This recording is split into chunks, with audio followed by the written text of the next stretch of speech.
अस्सलाम वालेकुम वरहमतुल्लाहि वबरकातुहू।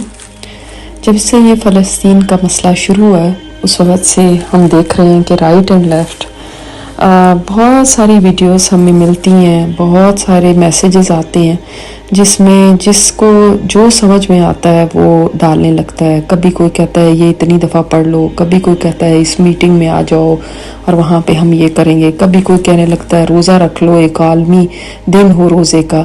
और अब लेटली एक और चीज़ जो सामने आई है वो ये कि बाइकआउट कर दो हज और उम्रे का।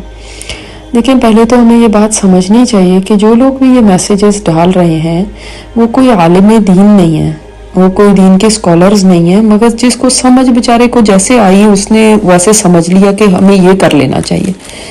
मगर जब दीन का मामला जहाँ पर आ जाता है, नमाज का, रोज़े का या इसी तरह और इबादत का जैसे हज और उम्रा है, तो इसमें आपको स्कॉलर से रहनुमाई लेनी चाहिए, ना कि यूट्यूब या व्हाट्सएप के मैसेजेस और उनकी वीडियोस ऑडियोस देख के आप उसके ऊपर बिलीव करना शुरू कर दें और ये सोचें कि बस जिस तरफ अंधाधुंध कोई लगा रहा है बस हम टकरे मारते रहें और उसी तरह हम चल पड़ें। लेटली मैं बहुत सारी जगहों से एक बात सुन रही हूँ कि हज और उम्रे का बाइकआउट कर देना चाहिए क्योंकि ये सऊदी हुकूमत को जा रहा है पैसा और इस तरह से, क्योंकि वो अब इस कॉन्फ्लिक्ट को रोकने में कुछ कर नहीं रहे तो इसलिए हमें ये पैसा उनको नहीं देना चाहिए। ये बात इंतहाई गलत है, इंतहाई गलत है और हमें कभी भी ऐसा नहीं करना चाहिए। क्यों? इसलिए कि हज और उम्रा हमारी इबादत में से है। इसका ताल्लुक कौन किसके साथ है, क्या कर रहा है, क्या नहीं कर रहा, इसके साथ हरगिज भी नहीं है। याद रखिए नबी अलैहिस्सलातु वस्सलाम जब उम्रा हुदैबिया के लिए गए थे, आपको पता है कि काफिरों ने उनको रोक दिया था, तो वहां पे किसकी हुकूमत थी? उस वक्त वहां पे कुफार की हुकूमत थी। फिर भी आप सल्लल्लाहु अलैहि वसल्लम जा रहे थे, वहां पे काबा में बुत नस्ब थे, तब भी आप सल्लल्लाहु अलैहि वसल्लम जा रहे थे, इतनी एक्सट्रीम चीज के ऊपर भी। और जब आप सल्लल्लाहु अलैहि वसल्लम को नबूवत मिली थी उस वक्त भी आप हरम में नमाज पढ़ते थे, तब भी हरम में बुत पड़े हुए थे, तो आप सल्लल्लाहु अलैहि वसल्लम ने तो बाइकआउट नहीं किया।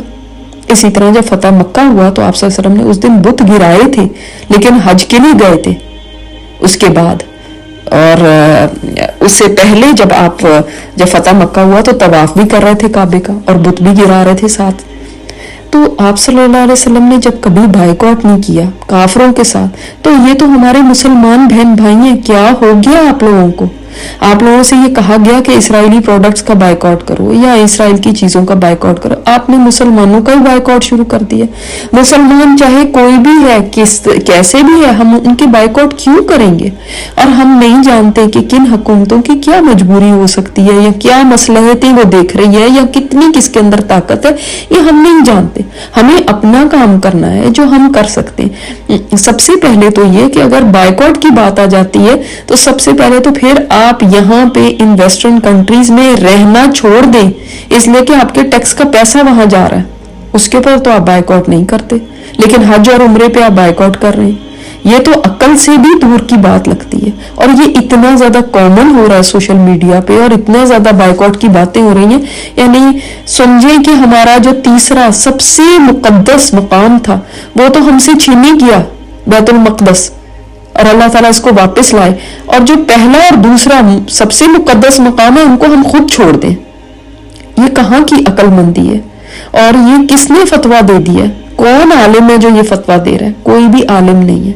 कोई घर में बैठे किसी की सोच में कुछ आ गया और उसने ये सोचा हम उसकी जेब में क्यों पैसे दें, हम उसकी भी, तो फिर आप बाइकआउट करके हर चीज का बैठ जाए। हज उम्रा ही क्यों?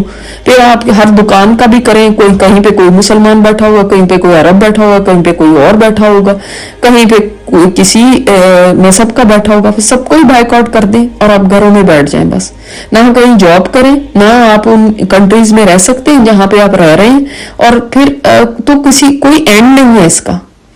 लिहाजा होश के नाखुन लें। वो जगह है जो मुकद्दस जगह, उन पर किसी की जारादारी नहीं, वो अल्लाह का घर है, अल्लाह ताला ने उसको हरम करार दिया है। आप वहां जाते हैं और आप वहां पे दुआएं मांगते हैं, उससे ज्यादा मुकद्दस जगह जमीन पे कोई नहीं है। इतनी मुबारक जगह, उसको हम छोड़ छाड़ के बैठ जाएं सिर्फ इसलिए कि कौन किसके साथ है। ये तो कोई अक्लमंदी की बात हरगिज भी नहीं है। लिहाजा ऐसी बातों को करना छोड़ दीजिए, ऐसे वीडियोस को आगे फैलाना छोड़ दें, और जब आप आगे कोई वीडियो कर रहे हैं तो खुदारा ये जरूर देख लिया करें कि इसमें जो मैसेज है वो कहीं ऐसे तो नहीं कि हमारे दीन से कोई मुतल्लिक फतवे दे रहा है। ठीक है, दुनियावी मामलात में भी हमें अक्ल से काम लेना चाहिए और ऐसे धंधाधुंध आगे वीडियोस नहीं हमें फॉरवर्ड करनी चाहिए, लेकिन जो दीन से मुतल्लिक काम है उनमें तो बहुत ही केयरफुल रहें, इसलिए कि दीन हम लोगों से नहीं लेते ऐसे ही, जब तक हमें उलमा ना कोई चीज कह दे। तो इसलिए ऐसी चीजों को बायकॉट करने से परहेज करें, अल्लाह ताला से माफी मांगे कि हम एक फर्ज चीज इबादत जो हज हमारा रुकन इस्लाम है उससे हम लोगों को रोकने का कह रहे हैं, या उम्रा जिसको छोटा हज कहा जाता है, ये एक हज असगर है, और जो हज है ये हज अकबर होता है, उससे हम लोगों को रोकने की कोशिश कर रहे हैं। अब वो मकाम जो मेरे नबी का महबूब तरीन मकाम, और जो आप सल्लल्लाहु अलैहि वसल्लम ने फरमाया कि अल्लाह ताला की महबूब तरीन जगह है जमीन के ऊपर, उसको हम छोड़ने को तैयार हो गए हैं। ये बिल्कुल भी सही बात नहीं है जो हम फैला रहे हैं। अल्लाह ताला हम सबको माफ फरमाए और हमें अक्ल दे, समझ दे कि हम इस वक्त अंधाधुंध फैसले करने से बेहतर है कि हम समझ के साथ, अक्ल के साथ, शऊर के साथ काम लें, और जो चीजें करने वाली हैं उनको करें, और खामखा दीन के मामलात के अंदर जब हमें इल्म नहीं है तो इसके अंदर हम हाथ ना डालें। अल्लाह ताला हम सबकी हिफाजत फरमाए और हमारे फ़लस्तीनी बहन भाइयों की मदद फरमाए। अस्सलाम वालेकुम रहमतुल्लाह।